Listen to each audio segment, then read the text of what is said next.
Maybe when you hear this word cats, you think about many things. Some people think of wild cats like lions, tigers, and many things, but there are many kinds. For example, this cat right here is called a domestic cat that people keep. First, I'll tell you a myth that's a cat myth, and it's like Roman gods. Greek gods. Greek gods that are like Jupiter told Venus that she can change a cat. He can change a cat into a person and change nature, but Venus said you can't. But then Jupiter changes the cat into a person, and then a man gets married to her. But then Venus comes to the wedding, and then she secretly puts out a mouse, and then the cat pounces on her, and then she told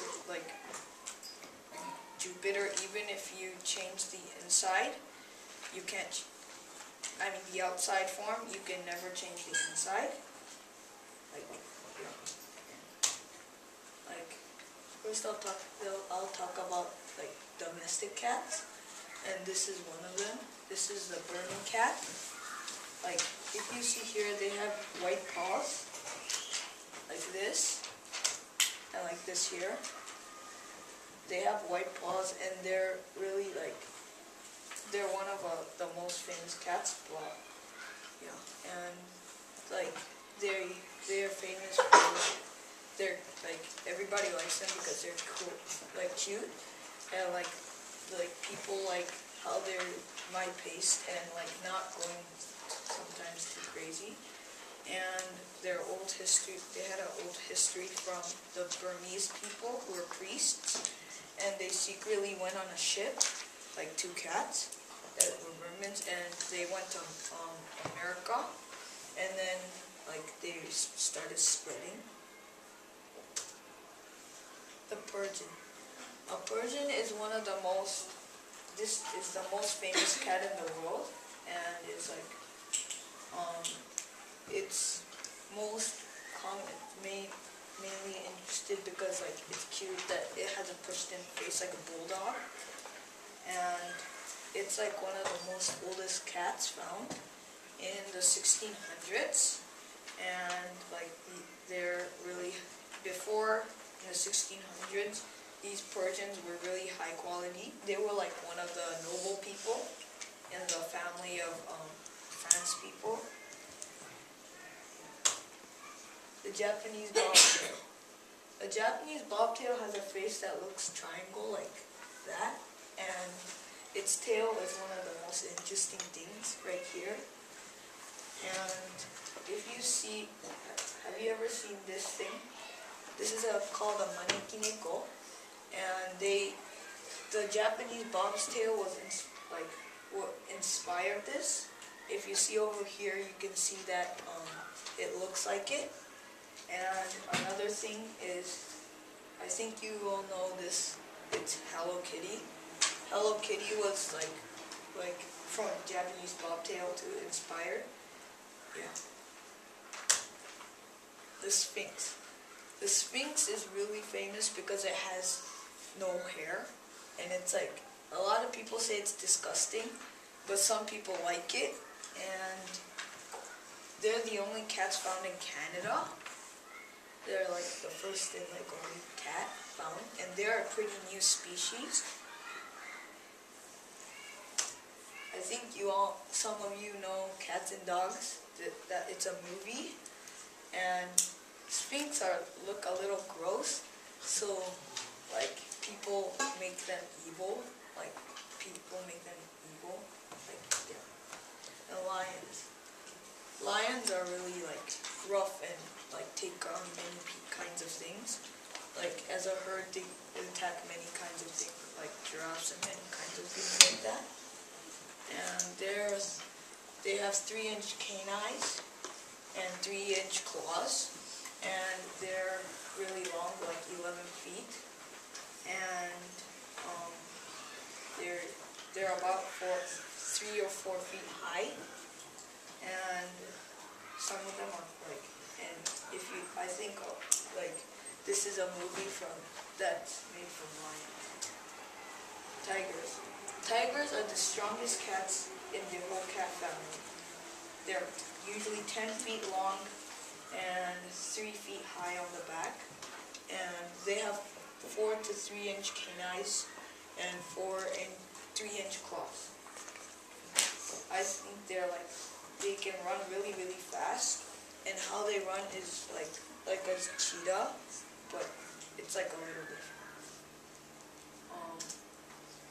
A biblical perspective. I think like we should be thankful and like good and like thankful that we have cats with us and animals, and we should respect them. Like in Exodus 22, it says something like cats, like animals were taken with us to the world, and we're the ones who sinned, but the cats did not. No animal sinned, but they came with us, and they're still with us, and we're making them extinct, like the tigers. So we should be really thankful that we have cats with us. I have a short clip.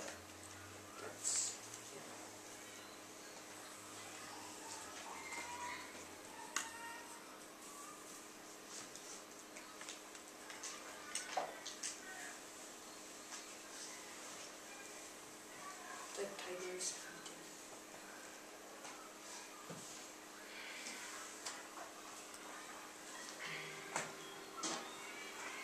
To keep control of her territory, the tigress must constantly patrol the perimeter, and it's good for the cubs to learn the terrain. Following the movement of prey, they move as a family from one den site to another, and often accompany their mother on hunts. Oh, this is a horrible thing.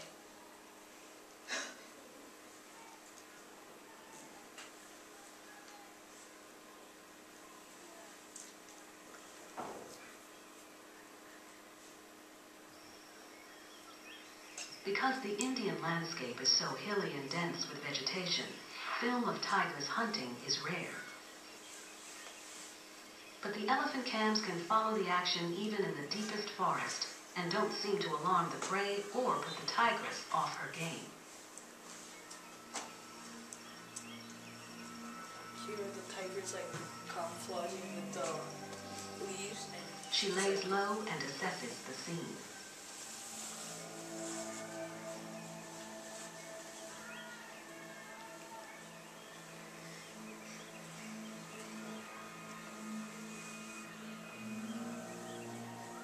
The sandbar signals her unease, but is unsure of what she sees.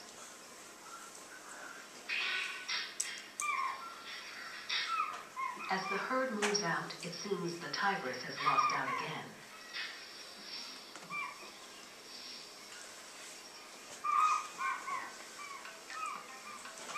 She's got 4 hungry cubs to feed, and she's not backing down.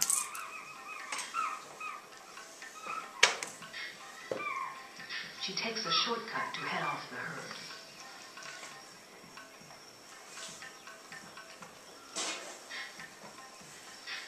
She zones in on a small doe and charges with explosive power. she's putting into the grass so that the animal can't see her well, and then she kills them there.